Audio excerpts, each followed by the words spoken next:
Welcome to the WagerTalk Podcast for the week ending July 29th. We've got a big show tonight. Joe Fortenbaugh will be joining us to talk some baseball and NFL action. We've got our Handicappers Corner segment. We'll be taking a look at NFL preseason betting. That's just around the corner. And, of course, my partners in crime tonight, Dave Cokin and Ralph Michaels in studio.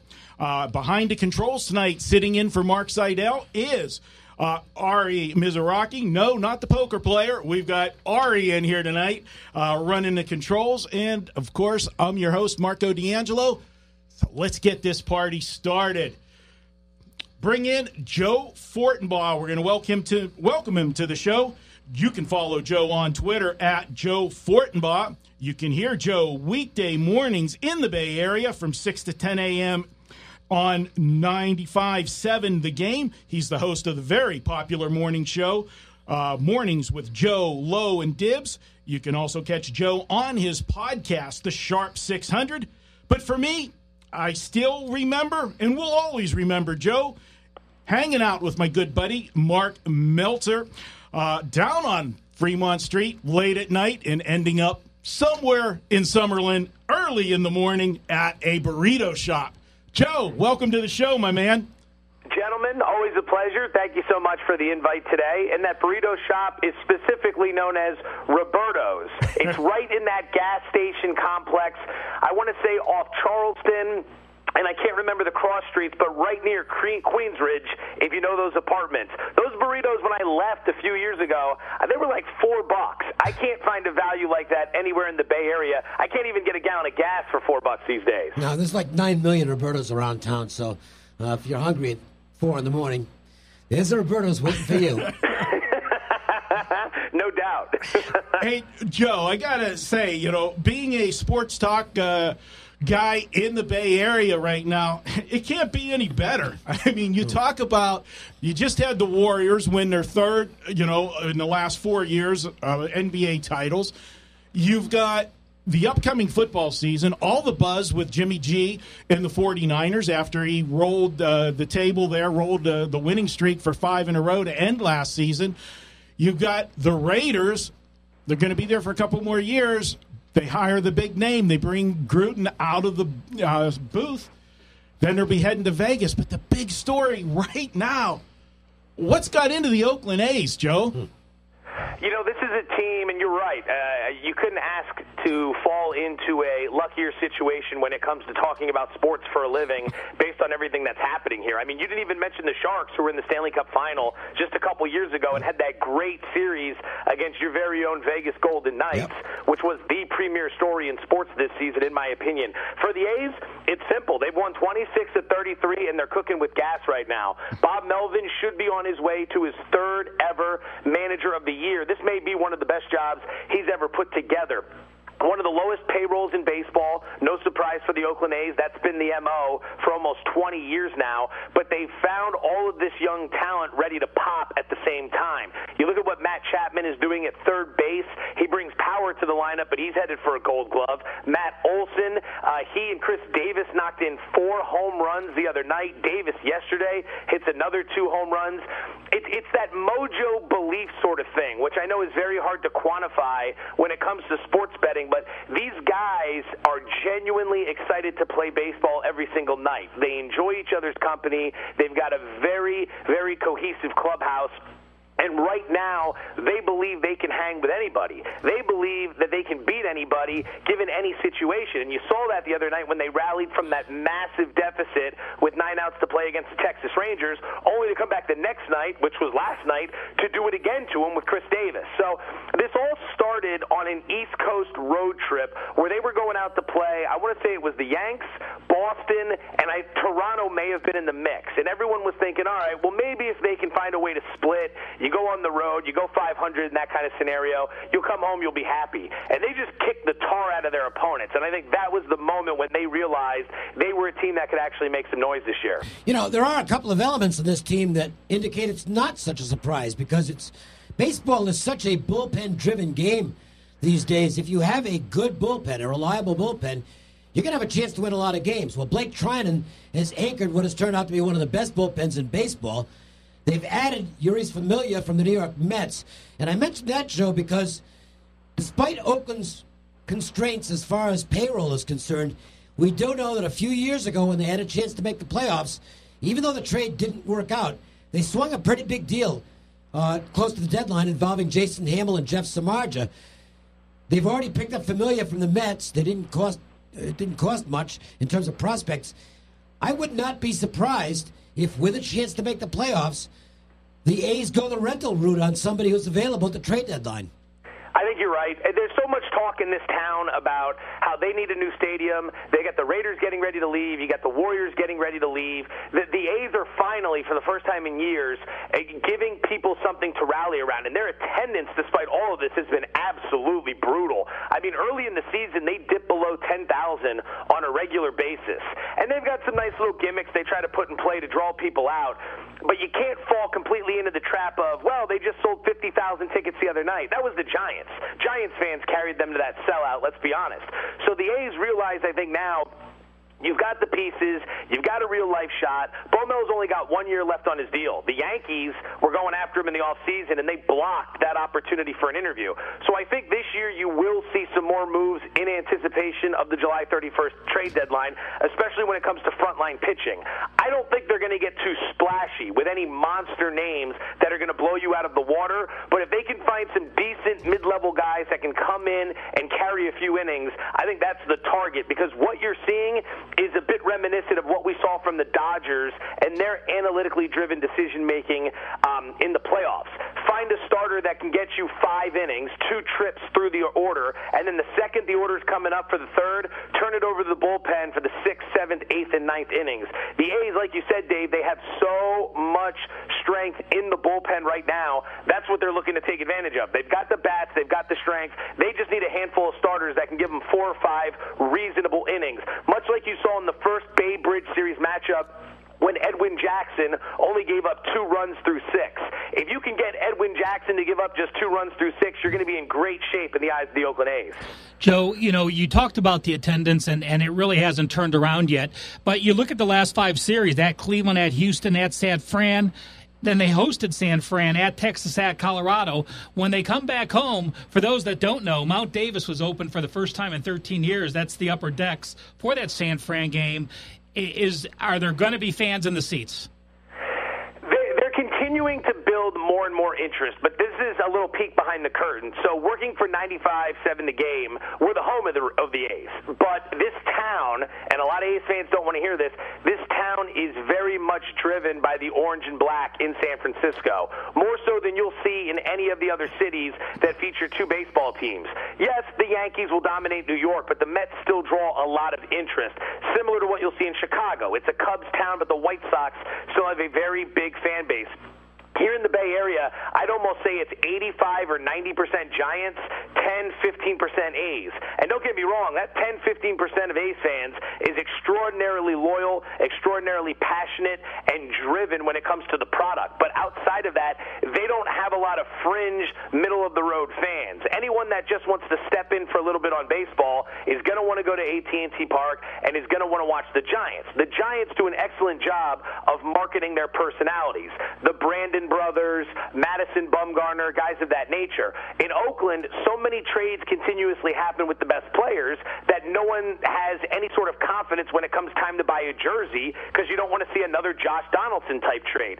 And that's what everyone's wondering about now. To be honest with you, you got an all-star in Jed Lowry, but in the build-up to the trade deadline, the concern was whether or not they'd flip him because he's in the last year of his deal. And what's going to happen with Chris Davis? The fans would love to see Davis get a long-term deal because he's playing huge baseball for the 3rd consecutive year, but no one knows if the A's are going to pony up, so no one buys the jersey. There is always that Moneyball cloud hanging over the organization. What was once a strength has become a weakness, as the fan base knows not to get too attached. They're very cautious falling in love with this baseball team.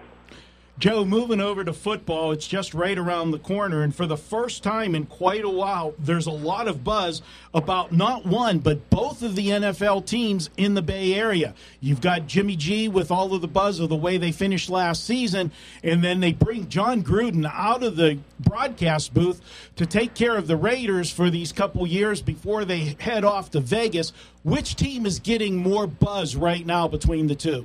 Oh, it's not even close. It's the Niners. It's a Niner town through and through. The Raiders, again, much like the A's, very loyal and passionate fan base. And definitely they'll move the needle more than the A's will when it comes to sports talk. But it's a Niner town based on the legacy left behind by guys like Montana, Steve Young, the late, great Dwight Clark, and so many others that have donned those colors. The Raiders could have a lot more buzz because you've got the John Gruden situation, but you also have the cloud that hangs over that they'll be leaving in 2 years. And you got to throw in the fact that the organization just made the change to radio play-by-play. After 20 years, Greg Pop is out, Brett Musburger's in. Both guys, legends in the field. But to do that a couple years from the move got a lot of people in the fan base riled up. So there's a lot Mark Davis is battling heading into this season.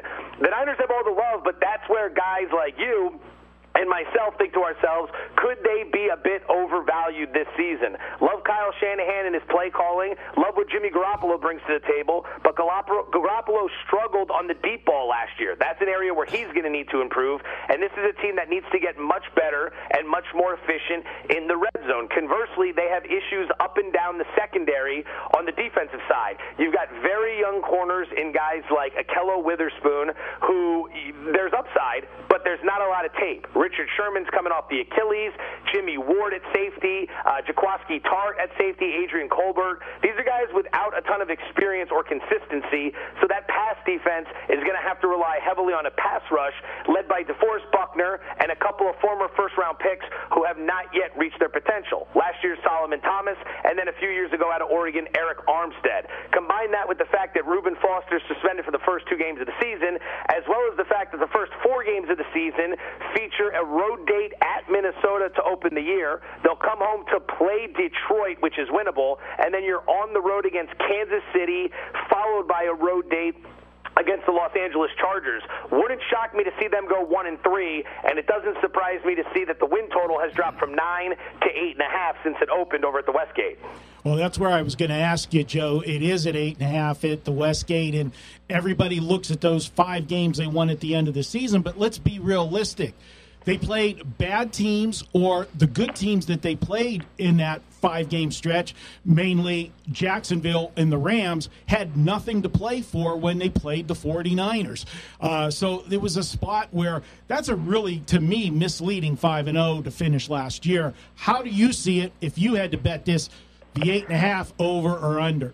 I don't love either, but I would play the under here. I could see them getting off to a 1-3 start, as I already mentioned, and then they're going to come home to play the Cardinals, which is winnable. But then you're going to go on the road for a Monday nighter at Green Bay against the Packers, and assuming Rodgers is healthy, that's going to be a dog situation. You're going to come home to take on the Rams, which those 2 games are going to be extraordinarily difficult this year, given what the Rams can do in the running game and with that upgraded defense led by what they did at corner and Marcus Peters and Aqib Talib. You work your way down. The Raider game on Thursday night I think is winnable. The Giants game's winnable. They're going to come off the bye, and this is where it's going to be about making hay while the sun shines.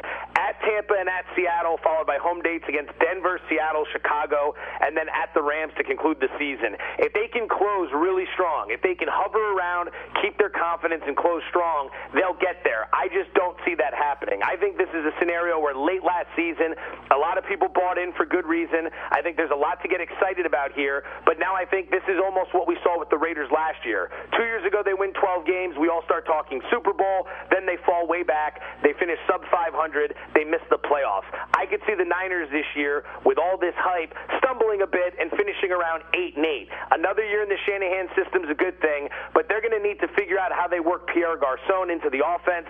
Again, you're going to need to get the most out of Jerick McKinnon, which I think for a lot of prop and fantasy betting, Jerick McKinnon is set to have a huge season. Kyle Shanahan didn't give him all that money for no reason. He's going to play a big role in this offense.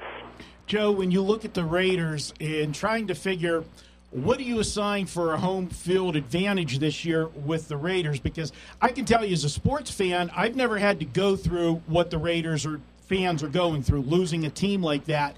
Do they still embrace this team for the last 2 years? Or is it more like, okay, your girlfriend just broke up with you, but she says, I still want to be friends, because they're going to be there for 2 years. Yeah. How do they, how do you put that? They're still going to sell out. Don't worry about that. The silver and black fans, they've probably lost a few based on some of their decision-making, but not enough to affect putting butts in the seats. They'll only have 7 home games this year because, once again, they'll be a part of the international series, so they'll give up one of their home games when they go to London to take on Seattle. These 7 home games, though, will be extremely vicious, and that's a good thing for Raider fans. And that's part of the reason why Marshawn Lynch was brought into the fold. They're not necessarily paying Marshawn Lynch all that money just to tote the rock. They're paying him all that money as an ambassador. He went to Oakland Tech. He went to Cal. He's from the East Bay. He lives in the East Bay. He loves the East Bay. He can speak to the East Bay fans. So he's kind of an ambassador/buffer between the team and the fans. And that's been very big for these guys. You throw in the splash that is John Gruden, and you're going to have a lot of excitement for this team. Schedule sets up decent. Last few years, they've found themselves playing these back-to-back roadies on the East Coast with early start times. They don't have any of that this year. They have some casual trips east. By and large, they don't have the schedule that's going to be too daunting. They should be able to come out and take advantage of some spots. But here are the 2 big questions in my eyes. Number 1, the defense. You have uncertainty on all 3 levels. Khalil Mack's not reporting to camp. I'm sure they'll figure something out there. But the interior defensive line needs to step up against the run, and that begins with Eddie Vanderdoes, who came out of UCLA as a rookie last year. The linebacker position has been a mess ever since I moved here, which is ironic because Reggie McKenzie was a linebacker, Jack Del Rio, the former head coach, was a linebacker, and Ken Norton Jr., the former defensive coordinator, was a linebacker. And yet they could not get any quality play from the linebacking unit. Throw in some old safeties like Reggie Nelson, some injury-prone safeties like Carl Joseph, a cornerback in Gary and Conley who barely played a lick last season, and some questions at the other corner position, and you got to wonder about how the defense will step up in year 1 under Paul Gunther. Number 2, I think you come out of the gates in week 1, Monday Night Football against the Rams. They find themselves as sizable home dogs at the moment. I'm not sure if I'd play a side there. I would look to an under on the total. That game 1 total is about 49.5. I could see the Rams coming out in a very hostile environment, looking at Jared Goff and saying, look, we don't need to put him in too many tough spots here against this D. Let's lean on Todd Gurley, let's keep the ball, let's grind the clock, and let's put Oakland in some unfavorable down and distance situations, courtesy of our Wade Phillips-led defense. And if the defense comes out and performs the way they're going to be paid to perform, Derek Carr's still learning John Gruden's system. Maybe the Oakland offense struggles a little bit. I like the under in week 1, 49.5, Rams versus Raiders. Joe, a couple things have been made of Mack and no communication between Gruden and Mack. You're not concerned with that? You think the camps will work it out, he'll get his extension, it'll be in and no issues? We go through these stories every year, and we get really excited in the media because they're so juicy. Will they trade Khalil Mack? Would they trade him to the 49ers? There's so much stuff we can run with on the radio up here, but the bottom line is once the threat kicks in the play of how much money you stand to lose, as well as the fact that if you don't play by week 10, you end up losing an accrued season towards free agency, you're just going to come back next year and be in the exact same situation. It's set up very well for the teams. So if I'm Mack, I'm saying to myself, hell, I won the Defensive Player of the Year award 2 years ago. I'm looking to get paid $20+ million a year, which is what's going to be fair market value, and he's waiting on Aaron Donald, much like Aaron Donald's waiting on him. So I would say at the very least, I'm not showing up to camp and putting in any of this time and risking any possible injury. Yeah. Maybe I'll show up midway through August. I know what I need to do, but the Raiders have been through this before, and as juicy as this is as a story, I don't see how Khalil Mack's going to miss any time this year. No, neither do I, and Donald will get a new deal with the Rams, and the fact that they can't get hurt in training camp is probably a plus. I want to talk about Gruden for 1 second. We know how much of a workaholic he was previously as a head coach, and he's worked hard, certainly, to be a very good analyst on ESPN, but it's a different level of work. You can work kind of when you want, and as far as that job goes. I have doubts about guys who've been in the broadcast booth this long and suddenly have to go back into a job that has a tremendous dedication level necessary. How do you size up Gruden in his return as a head coach? Do you think the hype machine is going to outperform the reality? Yeah, I would say yes to that. Everyone we have talked to on this matter tends to say the same thing. They're very pro-Gruden, and they speak positively about him because all the years he was in the broadcast booth, he got to study all these other coaches and all the new tricks, that he got to go behind the scenes and see what Andy Reid was doing, and he knows the inner workings of all these teams.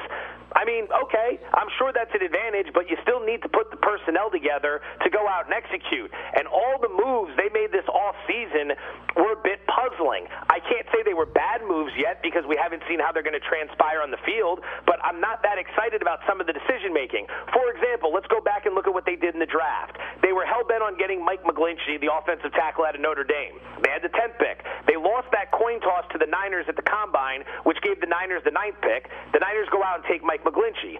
So the Raiders start to panic a little bit because they didn't get the tackle they wanted. They knew they liked the kid from UCLA, but they could also trade back. So they swing a deal with, I think maybe it's Arizona, and they move back 5 or 6 picks.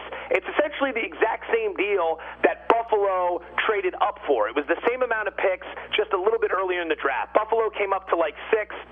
Arizona came up to like 10th. When you look at the Buffalo trade, they gave up like triple what the Cardinals gave up to the Raiders.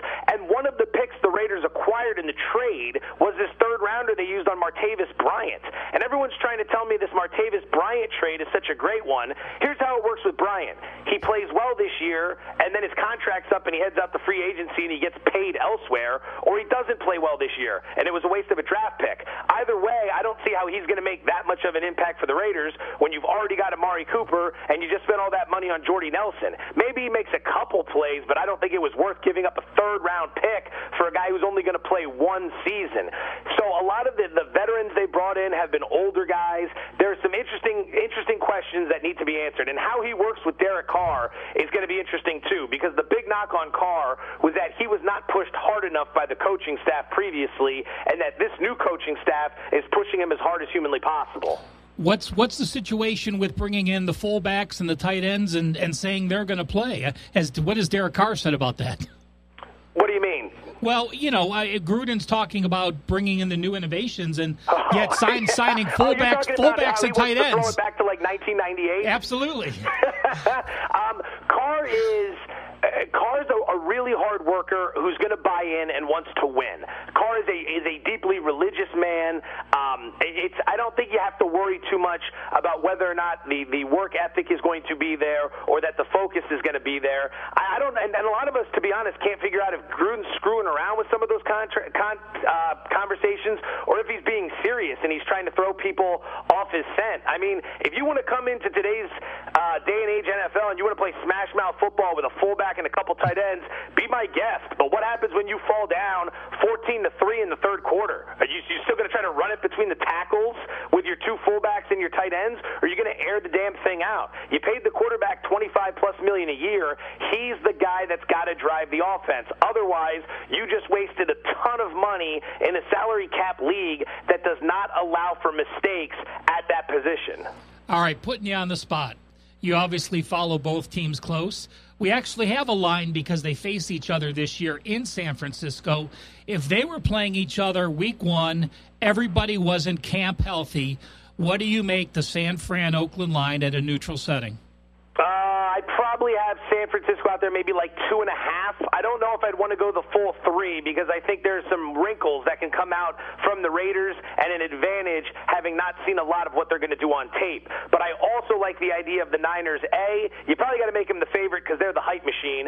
And B, between Garoppolo, Pierre Garçon, some of the new additions, they are a team that's generating a lot of interest. So I'd probably throw the Niners out there at 2.5. So CG does have a line out there for this game when they play, and it is San Fran 4. So obviously in that situation, you do like San Fran at home minus the 4. That's the game. That's the Thursday night familiar, that's at Levi's Stadium. For this early in the year to commit to something like that, I'd have to probably do a little bit more research. I might take Oakland in that spot. If you're going to give me 4 points and I've got to make the decision right now, I might lean to Oakland because I don't know how much of the home field is going to matter when Raider Nation travels across the bay to Levi's Stadium. I think that's a pretty tough line at the moment. Yeah, that line to me seems like it's based more on what we saw at the end of last season. So they're predicting or projecting that Jimmy Garoppolo is going to do as well as he did at the end of the season. And I think he's going to have growing pains. I think, teams are going to take them serious. He's going to see a lot more looks this year, and, we'll see what happens. I hope it works out. It's an exciting time to have, 2 teams in the Bay Area that, actually can be, relevant at the same time. Joe, I know you follow the league. Is there any team that you saw a season win total that you like, or maybe a team that you like as a sleeper, as a possible futures bet that you'd like to share with our listeners? There are a couple that I've been toying around. I love some of these yes, no, will they make the playoff props that the Westgate has up there. I mean, you're laying minus 160, but for Jacksonville to get back to the playoffs, I really like that bet. I would lay the 160 in that situation. Houston will be better this year with Deshaun Watson. Tennessee will still be strong, but Jacksonville made some good moves in the offseason, and they are just absolutely nasty defensively. What they throw out there from a defensive and running perspective, I can see them getting back into the postseason without too much stress, given the current state of the AFC. Because I think a few playoff teams we may have seen last year, like Buffalo, are going to be set to regress, maybe paving the way for an easier path to the postseason. Over on the Chicago Bears at 6.5 wins. Again, it's not something I love, but I think Chicago's trending in the right direction. I think they're going to get the right offense in place to work with Mitchell Trubisky. They've made a couple key moves along the defense over the last couple seasons. It's going to be one you're going to grind because there's going to be, if you look at the Chicago schedule, when you work your way throughout the year, there are definitely some spots where you can see some back-to-back losses. But all in all, if I'm giving you one right now, the Bears over 6.5 is one I've been keeping a very close eye on. Joe, you have a podcast that I've actually been fortunate enough to be a guest on a few times. Great podcast. It's short. It's sweet. It gets to the point. It's the Sharp 600. Tell our listeners how they can listen to that and what they can expect from that podcast. Yeah, check us out, iTunes, Google Play, Spotify, TuneIn, just about anywhere else you can get your your podcast. It's on Audio Boom as well if you want to stream there. Basically, the gimmick is very simple.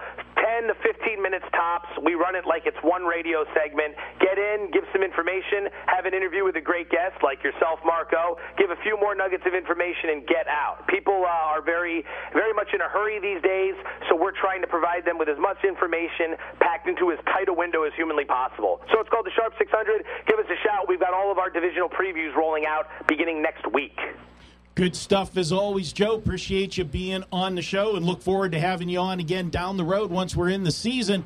Update all these teams. Maybe we'll be talking about the Oakland A's in the playoffs when that comes around. Good stuff as always. Follow him at Joe Fortenbaugh on Twitter. And I'll tell you what, guys, when it comes to time for draft picks, this is a guy to follow definitely right before the draft, because if you're betting the draft, this guy knows his stuff. You can make some money with him for sure. All right, Joe, talk to you down the road. Appreciate it. Always a pleasure, boys. Good talking football with you. Take care. All right, we're going to step out for a quick break, and when we come back, we're going to be talking Handicappers Corner. It's Manic Monday, and that means every pick at WagerTalk.com is just $9. Get a play in any sport valued at up to $30 for just $9 each and every Monday at WagerTalk.com. We are back, and it's time for Handicappers Corner. This week with the NFL just around the corner, preseason NFL action. A lot of people don't like to bet it. We're going to tell you why you should bet it as we break down some handicapping tips for NFL preseason action. And I'm going to flip it over to start with Ralph, because, Ralph, you have had a tremendous run the last few years in betting the NFL preseason football. And that goes back all the way to your days at Phil Steele, taking care of Power Sweep, and you guys put a lot of effort in the NFL preseason because that was a promotion you guys used to have. It was free service for the preseason when you bought the newsletter. So it was a good time for you guys, to put on a good show because you want to get the guys in for the season, for the football. And you guys did well, and you were a big part of that, and you've continued that here at WagerTalk. Yeah, really, props. Yeah, I learned a lot from Phil through all the years I was there, and really that's exactly what it was. It was a selling tool. It was getting people accustomed to getting late phones and getting a couple weeks free with the power sweep. And, the last year there, I went 9-0 in the preseason. I had full control of the preseason at that point. And there's just so many techniques and how you have to handicap differently for our listeners. What you know about the regular season, it's got to be a clean whitewash. You have to forget what you know about teams, forget coaching tendencies, forget ATS records, forget quality of programs. The quality of a team does not matter in a preseason, and I've said this numerous times. It's the only time in sports where you can bet on a coach and a team that want to win against a coach and a team that don't care to win. It takes work to read between the lines, to keep up on all the news and what the coaches are saying, but you put the work in and you can get some great value in the preseason. Dave, I know you like preseason football. You're a guy that you do a lot of reading. You follow a lot of people, get information. And preseason's the one time of the year that the coaches don't lie too often. You'll still get some that'll get in the heat of the moment of a game, but they talk openly about what they're planning on doing in the preseason games. Yeah, I mean, you just there's a wealth of information out there. It doesn't mean you're going to play every game, okay? Because there's not any particular information of value on every game. But you probably will find 1 or 2 games a week, generally starting in the second week, because the first week nobody does anything. They don't game plan, and it's reserves for almost the whole game. But starting the second week, you'll get some information by following the beat reporters and the local coverage that's stock and trade for every team. And you might find 2 or 3 plays where there's an edge. And that's all you're looking for is an edge. If you get that, it's worth betting. And to me, I mean, I'm not going to say that I'm not going to have some strong plays in the regular season. But when I have something that I feel strongly about in the preseason, I think it's actually stronger than what I've got in the regular season. Because they don't lie. The coaches are not camouflaging anything in the preseason, and there are times when they will tell you what they intend to do in a football game. I remember Lovie Smith, by the way. I wish he was still coaching the NFL, because Lovie Smith was notorious for it. There was one game where when he was with the Bears, he basically said exactly what they were going to do in the game, and they did, and they lost. No, he had basically said, I'm not game planning for the game at all. I just want to look at guys, and we're just going to run plays and do some evaluation. It's like, well, they're not planning anything in this football game, and they didn't. So you just cashed a winning ticket. And Ralph, you have the publication that you put out, the NFL Preseason Guide, and you've got a ton of information in that. And what Dave's talking about with coaches and stuff, there are coaches that definitely have history patterns of what they've done in the preseason.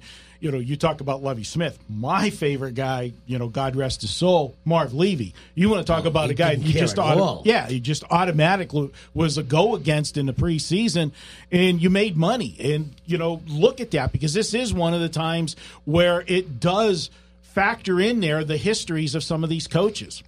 Like you talked about the WagerTalk Guide, and if you go to WagerTalk.com and go to the Handicappers page and go to the Cal Sports page, you can download the 40-page guide for free.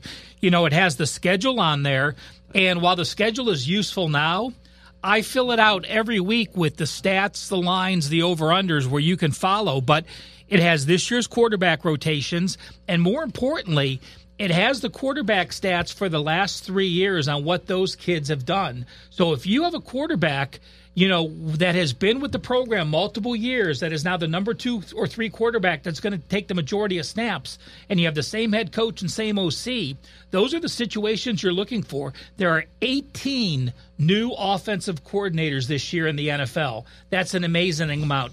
Baltimore plays Chicago next Thursday. Not that the Hall of Fame game is going to be an example of what Harbaugh done, but Harbaugh is a coach that wants to win in the preseason. He's 8-0 straight up and 8-0 ATS the last 2 years. The defense has been number 2 or 3 in the NFL preseason the last 2 years. He's gone 2-6 over/under, so he's the coach that you want to look at to play on with a strong defensive performance. And by the way, Marv Levy is still very much with us. Yeah, he is.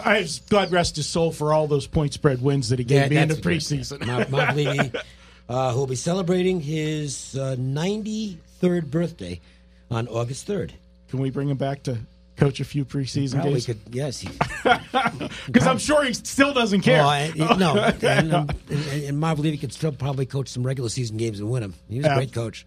Just Super Bowls just couldn't get there. If his kicker had made one field goal, they might have won a few more. Yeah. This is another thing that you talk about with coaches.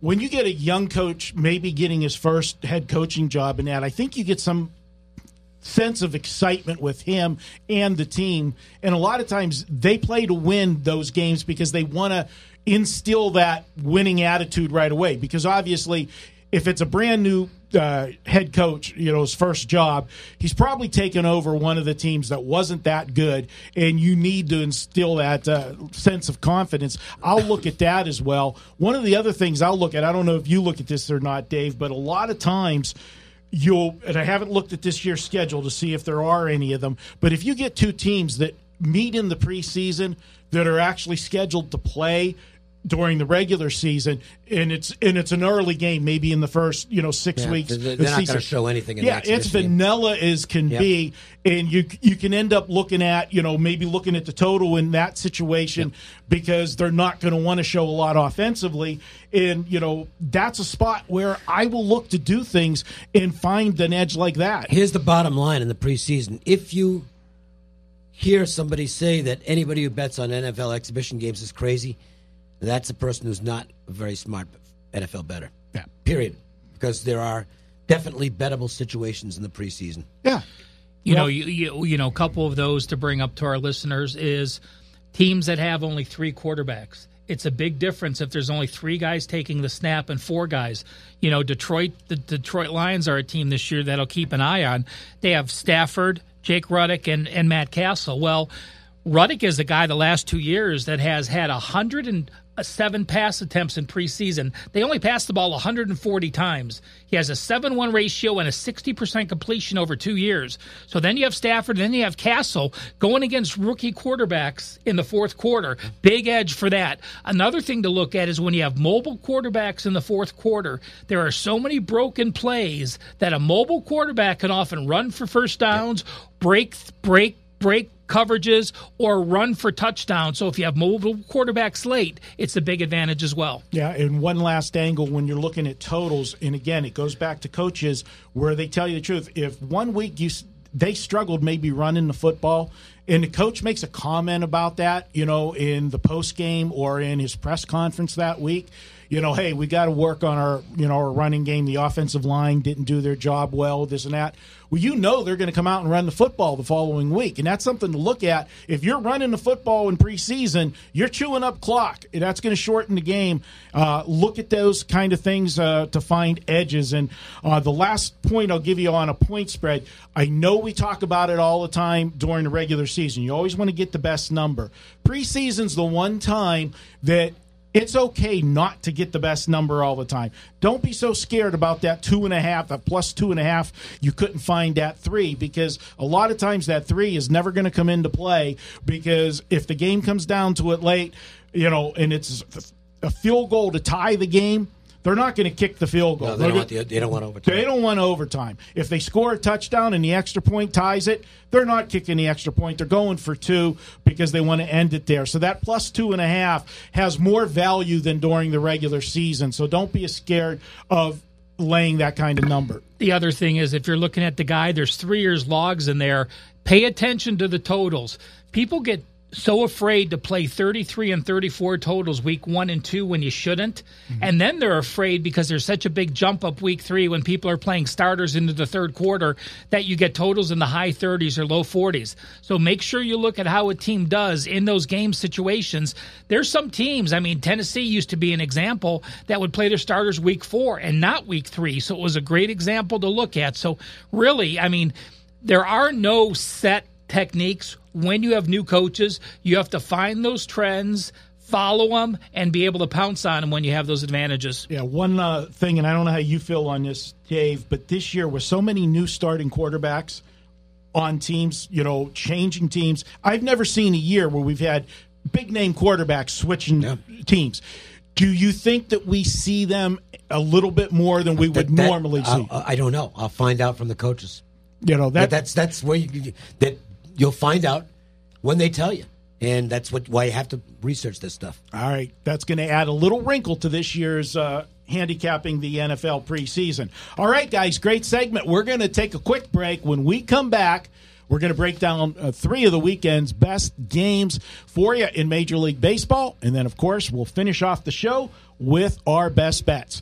We'll be back in a moment here on the WagerTalk Podcast. Every Tuesday, WagerTalk.com offers a best bet selection from its hottest handicapper. It's a great way to introduce yourself to WagerTalk.com with a big best bet winner for just $2 on $2 Tuesday. Welcome back to the WagerTalk Podcast. We're going to take a look at this weekend's baseball, and we got a great one to kick off the weekend. Friday night, we've got the L.A. Dodgers. Kershaw will be on the mound, and they'll be facing Atlanta and Mike Foltynewicz. I got to go to you, Dave, with this one to start. You look at Clayton Kershaw right now. He's still a Clayton Kershaw, but he's not got the same velocity that he's had in the past.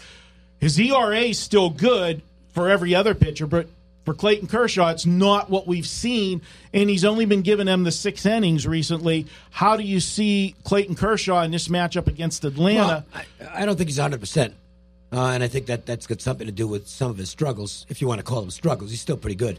The problem is Mike Foltynewicz looks like he's wearing down. He has not been as effective lately, and, the innings might be piling up, and the pressure might be piling up as well because Foltynewicz is now basically the designated ace on this Atlanta staff. It's a lot different situation when you're the guy that's got to go out there every 5th day and be the man for your team. So, I really like the look of this Dodgers lineup right now. It's a tremendous lineup. Doesn't mean they're going to get there every game, and they're still missing a couple of bullpen pieces that they could definitely use. But they're a team I'm not really anxious to get in front of right now. The problem here is that Kershaw always gets overvalued. Well, that's not the right term. You're going to have to pay a premium to bet Kershaw. Sometimes it's still worth doing, but I don't know that it is right now because of what Marco just said. So it's probably a game that I think I'd probably look to avoid. It might be a game where you could get some value with in-game in terms of betting it over once Kershaw and Foltynewicz have departed the scene, because both these bullpens they've got some holes right now, and the Dodger bullpen's gotten used a lot this week. That's an understatement. That's what I was going to bring up. One thing, we're taping on Thursday night. The Dodgers and Braves are in play tonight. You've got the Dodgers. Look at the box score after tonight's game and see what they got out of their starting pitcher tonight, because this is what they've had this week. In the first 3 games this week, they had a 16-inning game on Tuesday night. Now, their starter went 7 innings, but the game went 16. So they had to use a lot of pitchers that day. And, in fact, they got a positional player at the end of it. You also had Monday night and Wednesday night, starters only went 4 innings. So you had to use the bullpen those 2 nights as well. If they get used up tonight, it's going to be a problem tomorrow night for them, because Foltynewicz, outside of these last 3 games, his first 16 games, 15 of the 16 games, he only gave up 2 runs. Oh, yeah, he's 2 runs or less in those games. But the problem's been the last 3 games. I'm going to give him a pass, and I don't know how you guys feel, but I'm going to give him a pass for the last 2, because he was named to the All-Star game, and I'm going to go with the old school scenario where you used to always fade a guy going to the All-Star game, his first time, a young pitcher. Foltynewicz, was outstanding this year and went to the All-Star game. His last start was not good. His first start out of the All-Star break wasn't good either. This is the one where, for me, Dave, either it was the distractions, or if he has a bad start again here, then we're going to have to be concerned with tired arm. Well, like Dave said, talking about perhaps he's fading. You said 16 starts, 15 of those 2 runs or less. His last 3 starts, he's pitched 14 he's given up 14 earned runs in 18 innings. So he's only gone 6 innings per, allowing those runs. How about this stat for Kershaw? In his 4 starts in July, he's given up 9 runs, 9 earned runs, and 10 unearned runs. In each of his 4 starts in July, the Dodgers have had at least 2 unearned runs in each of his 4 starts. That's just damn poor defense. And a note, though, for Atlanta backers, and Dave talked about the over, Atlanta is number 1 in Major League Baseball hitting against lefties, and they're number 2 in slugging against lefties. So keep that in mind with Kershaw down a few miles per hour on his pitches. Yeah, for me, I lean to Atlanta in this one, and I like them more if they got to use any of the bullpen tonight as well. I'm going to look to Atlanta simply because since the Manny Machado trade, the Dodgers have become more of a public team, if you could possibly get any more than they are. Then you throw the name Kershaw on the mound, and I think the value is definitely with the Atlanta side. And this is a statement series for the Braves. As well as being a third straight city they're at. Yeah. Being on the East Coast for a third straight game, and now their 8th and 9th game in a row, it can be a little wearing as well. Move to Saturday. We talked about the Oakland A's in the first segment and how good they've been playing. Well, they're still on the road. They're going to be at Colorado, and the pitching matchup is Anderson versus Antonio Senzatela. You look at these A's since June 16th, 26-7. What an amazing number. Ralph, I'll go to you first with this one. You've got Bret Anderson on the mound. At the beginning of the year, he was not good at all, but in the month of July, 3.14 ERA. Can he continue? This is not a place that a lot of pitchers struggle at Coors. How do you see this one? Well, Anderson has made 7 starts this year. Only 1 has been at home. 6 has been on the road. This will be his 7th out of his 8th start. You talk about that 26-7 record since June the 16th. And in that span, they're plus 24 units, the Oakland A's are. Just flat betting $100 on them. Correct. The next best team is Tampa Bay. Tampa Bay's 20-13 in that span, plus 13 units. So they're 11 units more than anyone else in baseball. And you look at what Oakland has done. Another thing to mention is if you look at their winning streak and what they've done at late, we know they came from behind against Texas twice. They are 12-3 their last 15 games. If you bet them in the first 5 innings, they are 6-7-2. They are actually a losing team if you bet them the first 5 innings. It shows you just how much they've come from behind. And you look at Colorado, a home ERA of 3.52, only in a few starts. He's been a guy who, in his last 2 starts, has given up 10 runs on only 10 hits. So he's got a nice whip, but that ERA is up there. I like the over in this game. Both pitchers are coming off lengthy DL visits. The way they're hitting, the way Oakland keeps hitting better on the road. They're number 2 in road hitting for the year. I'm looking at the over. Dave, you look at Senzatela, and when they brought him back up from the minors, that first start, he was absolutely sensational, which we see a lot of times. But as Ralph said, in the last 2 starts, he's not been good. Are you seeing anything? I know you watch all these guys. Are you seeing anything with him that's changed? No, or was he's a back of the rotation guy. That's all he is. So if he has a good game, is just as much likely he's going to have a bad game the next time out. He's not one of the guys that's going to lead the Rockies to the playoffs. As for Oakland, I'm going to have to wait and see what they do tonight. If they lose one at Texas, might be a situation where you might take a look at going against them. But I can't say without seeing what they do tonight, how the bullpen gets used and stuff like that. So I basically don't handicap a day in advance until I know what's taking place the night before, because bullpen usage and just a whole bunch of other stuff can enter into a game. So, for me I can make like an early projection on the game, but that's as far as I can go. Yeah, for me, looking at this one, and again, this is a Saturday game, I agree for the advance. If I'm going to look at this one, I think this is going to be a game where there's going to be a lot of runs scored in this one. Oakland, just their confidence level right now, the way they're hitting the baseball. So's the Rockies. The Rockies are playing really good ball. They had the crazy game 2 games ago against the Dodgers, or against Houston, 2-2 game in the ninth inning, and then they get blown out in extra innings, lose 8-2, give up 6 runs in extra innings. Then they come back the very next night, bottom of the ninth with a walk-off. And that was just an incredible game, by the way. It was a fun game to watch. Nerve-wracking if you had Colorado, as I did. I wasn't involved in the game, but I thought it was one of the best games I've seen all season. You had a fan interference call that took a triple away from Bregman. I thought they got the call right, by the way. I think the Para might have made that catch.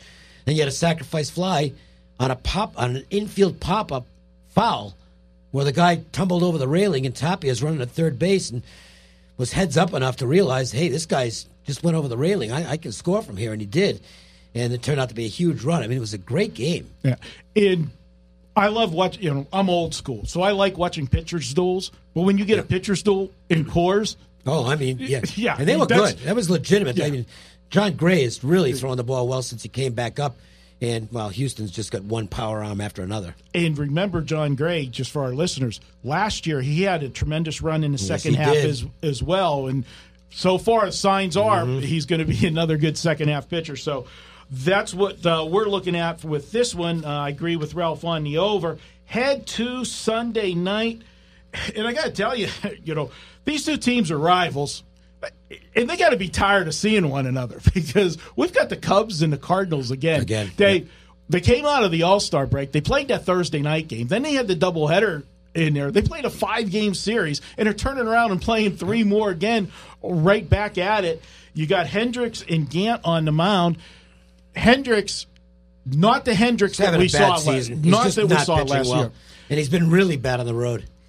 He's a pitcher that, he still averages giving you up just the 3 runs, but the problem is he's not getting the innings this year. He's never going to blow people away with his stuff. He has to command his pitches and hit spots, and he's just not doing it this year. Ralph, you look at John Gant. He's coming off a brilliant performance in his just 2 starts ago when he faced these Cubs back in Chicago. He shut them out for 5 innings. They pulled him after 5 innings, and that's, the new method here. They don't want him to go through the lineup the 3rd time, and that makes sense. You have the advantage, first time seeing the guy.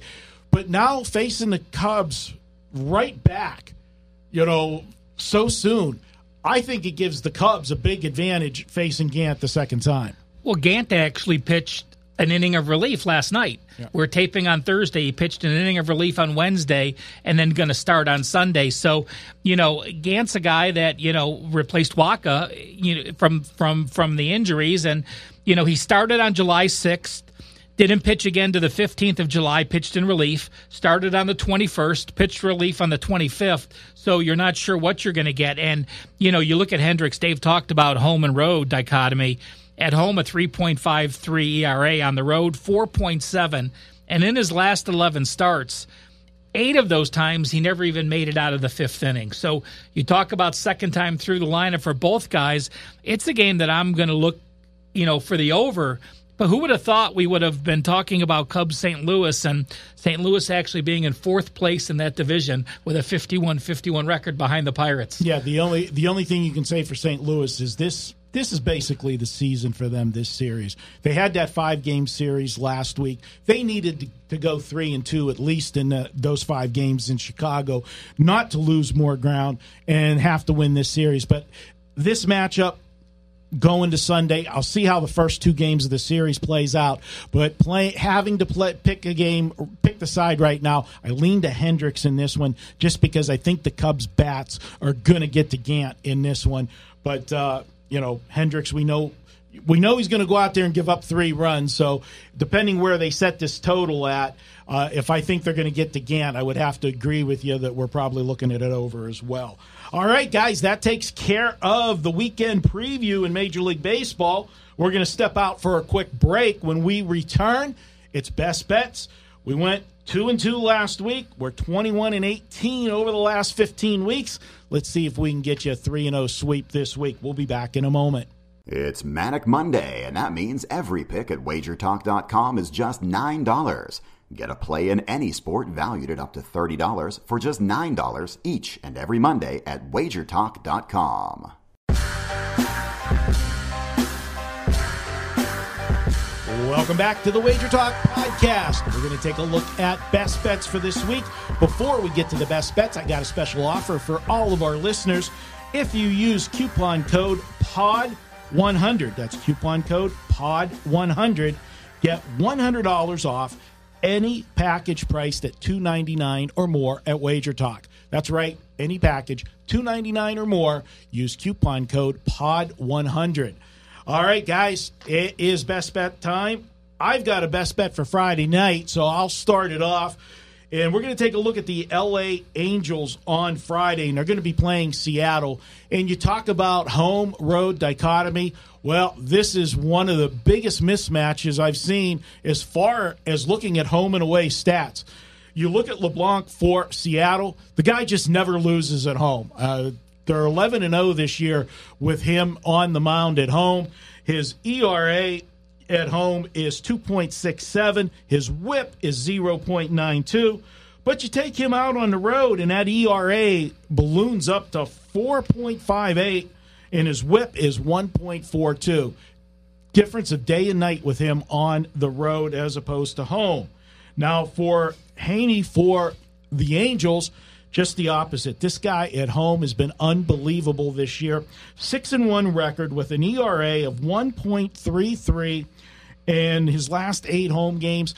I'm going to go with them. The Angels' bats have woken up the last couple days. They're still scoring runs as we're doing this podcast on Thursday night. They scored 11 on Wednesday. I look for them to get to Seattle. Seattle, at time of taping, just 3-6 their last 9 games.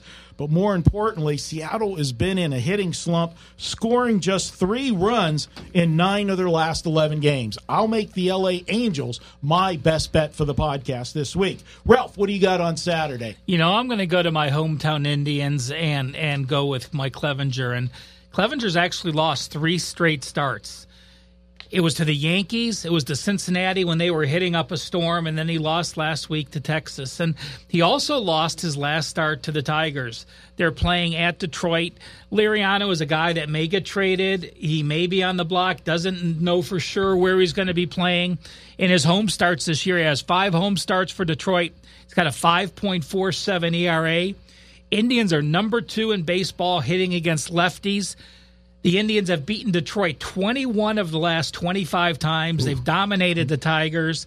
And Detroit batting only .202 the last 7 days. It all adds up where you're going to have a feisty Clevenger on the mound, and the way I think he'll bounce back and pitch well for him.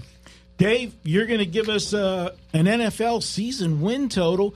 I know you've been starting to work on the NFL. What have you found that strikes your fancy? Well, a lot of this goes back to where we were talking in the first portion of today's podcast with Joe Fortenbaugh. We share, I think, a similar opinion on the 49ers, which is that they've become the really sexy pick this year, and that they might be a little bit overrated at this point. I know they did go 5-0 down the stretch, and Jimmy G's now the quarterback, and everybody's really excited. I don't think they're quite ready, and Colin Cowherd just had him as a dark horse Super Bowl contender. I don't think they're at that level. Okay, I think they're going to be an okay team, but not to the extent that people think they're going to be. Seattle has been a terrific franchise for quite some time, but it's my opinion that the window is starting to close there. I think the Cardinals will be better than they were last year, but I think their ceiling is probably around 500. That leaves the Rams, who, by the way, were 11-5 last year and won the division. And I think they're a better football team than they were last year on a variety of levels. Now, obviously, Aaron Donald has to sign, okay? But they improved the secondary, get a heck of a defensive coordinator. Sean McVay is the most exciting. He's the youngest coach in the league. He might also be the best young coach in the league. Jared Goff made tremendous progress last year. I think Goff is going to have a bigger third season. Todd Gurley's one of the best running backs in the league. They led the league in scoring last year, just under 30 points per game. I think the Rams are clearly the class of this division, in my opinion. I think they're a 12-win team. So you've got a 10, minus 110 out there, over 10 on the Rams. It's a play I made. I made a few prop bets earlier this week, and that was one of them. And I probably won't play a lot of NFL futures because I'm, unlike baseball where I've got 162 games, and to me, it's just more form-fitting in terms of being able to pick season over and unders, and I'll play 7 or 8 every year. This will probably be the only one I play in the NFL, but I like it. I took the Rams over 10 wins. All right, good stuff as always from the guys. That's going to wrap it up for this week. We'll be back with you guys next week. Be sure to tune in. I want to thank tonight's guest, Joe Fortenbaugh. I want to thank my partners in crime here in studio, Ralph Michaels and Dave Cokin. I want to thank Ari Mizuraki for filling in tonight for Mark Seidel behind the controls, making us sound good. And, of course, that big shout-out as we do every week to Johnny Detroit. He gets our podcast loaded everywhere. You can find us on iTunes. Subscribe there. Get it the minute it is downloaded. And, of course, you can check out all of the other outlets that we're on, including iHeartRadio, Spotify. The list just keeps growing. Check it out at WagerTalk.com. But the podcast wouldn't be possible if it wasn't for you guys, the listeners. We appreciate you tuning in each and every week. I'm Marco D'Angelo. Till next week, let's cash some tickets.